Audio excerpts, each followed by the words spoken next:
Hello, 1, 2, check. Hello, 1, 2, check. Check. Hello, everybody, my fellow Athenians. This is Joseph Leetzen here on the EIB network. 7:50 a.m., 12 o'clock p.m. local time. Your source for what's hot with our polis and what's not. That is politically speaking. And right now, I can tell you, a lot of things are wrong with Athens and the Athenian leadership right now.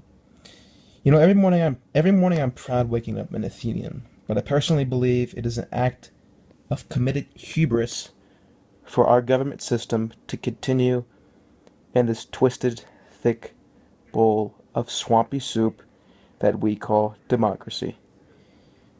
Yes, I label democracy a modern form of government a piece of trash.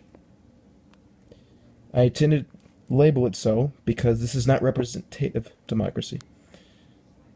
The system is not organized. What this is, folks, is the leaders of Attica trying to make people feel happy, lift their spirits, and feel accomplished and entitled to serve in our government.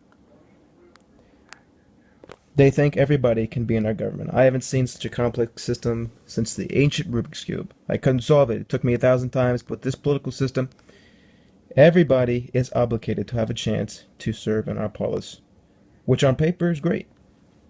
I see a lot of benefits of it. Yeah, free spots that control this city's everyday decisions and long-term decisions. All in the hands of not a select few that can perhaps efficiently run Athens, but instead someone who has two buck teeth and the education of raising chicken, I'm assuming that's what Athenian farmers do right now, can have the same influence of a well-dressed nobleman and the finest toga linens, and as an equally high-valued education. So basically, a high school dropout can have the same influence as a Wall Street shark. That is what's going on, folks. That's what you need to know. And what I don't understand is that this democracy is decentralizing power, and it's not leading to the efficient control of power that can help you in times of war. And what we are facing right now is a huge war. I'll get to that in a moment. They should build a statue after Pisistratus. Pisistratus, whom reigned quite a few years ago, long before my time, about 546 to 527, I believe. Exiles, Achaemenids, and other aristocrats, people whom stall the process of law with their bickering and disagreements and blah.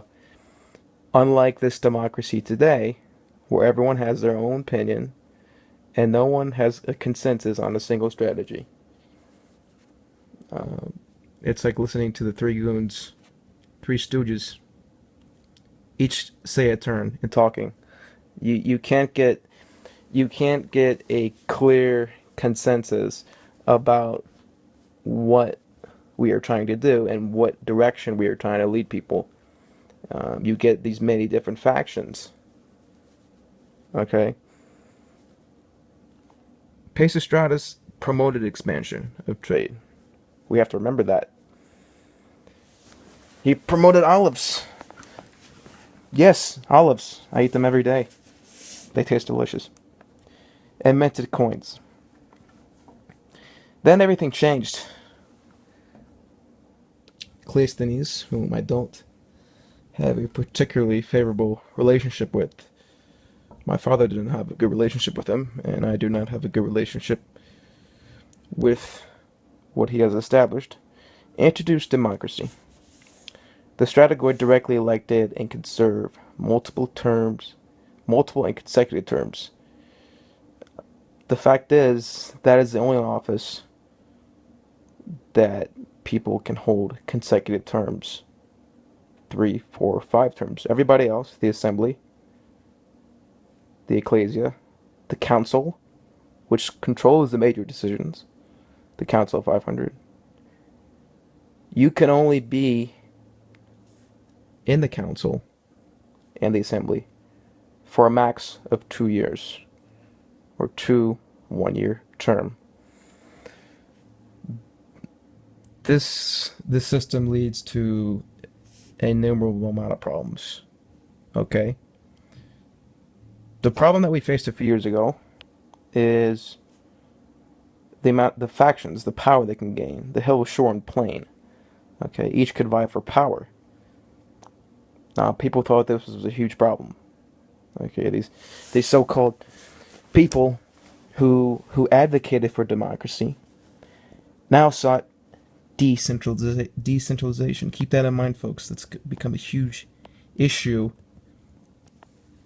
in this current war we're facing. Okay, with Alkibiades. He has this huge army aligned with the Persians. He's taken over the Ionian Peninsula and what remains of the Ionian League. He's connected, friends with Sparta, with Corinth. I believe they sought Apollo yesterday, which we'll see what Apollo has to say. But so far, it's not looking great for us, folks. We are on the brink of disaster, mayhem, and losing our way of life. And a lot of this came out of democracy. Why? Because stupid people in power make stupid decisions. Okay? Each person, no matter where they're from, can speak in the assembly. Okay? Obviously, people were stupid enough to listen to Alkibiades, try to take control in the Sicilian invasion. You know, that didn't go so well. That went very bad. He was exiled. Now, what is an exile going to do?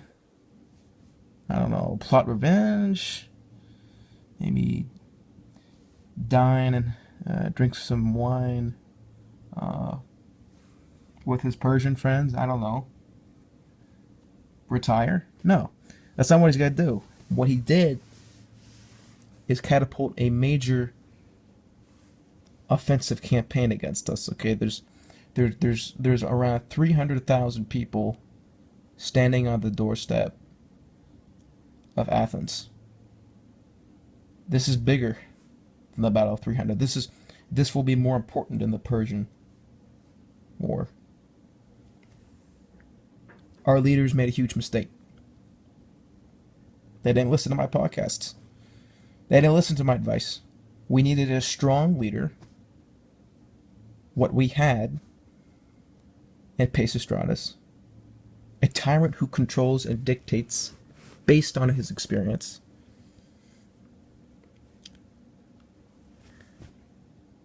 Folks, we have 30 divisions in Attica.